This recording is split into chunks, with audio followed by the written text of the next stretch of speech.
So how did it begin?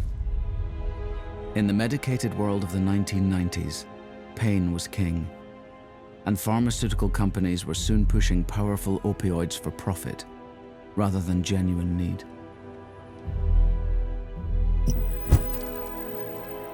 We doctors were wrong in thinking that opioids can't be used long term. They can be and they should be. Aggressive advertising and infomercials abandoned medical evidence and pushed addiction. Some patients may be afraid of taking opioids because they're perceived as too strong or addictive. But that is far from actual fact. Less than 1% of patients taking opioids actually become addicted. These power campaigns worked, and opioid sales went through the roof, as did the number of new American addicts. Doctors have a major concern when patients start taking opioids that these are drugs which are going to blur their minds, that they'll make them sleepy and vague, and that they'll look stoned all the time. Nothing could be further from the truth.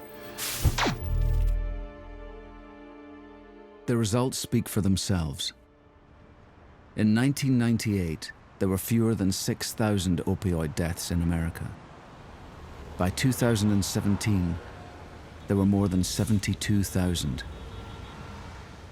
Well, the famous name is the Sackler family and Purdue Pharmaceuticals, and obviously they made billions off opioid production and off opioid distribution.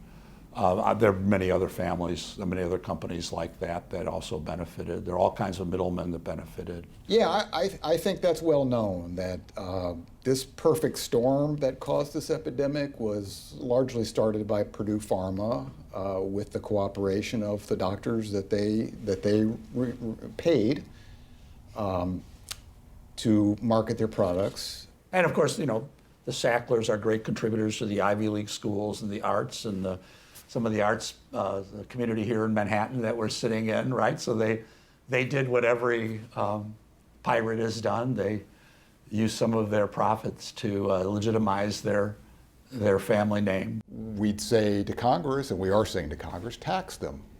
Levy fees on every amount of opioid produced in this country and distributed. Don't want to let the distributors off the hook either. They're the ones that flooded West Virginia communities with opioids. Pay, that's our message to them.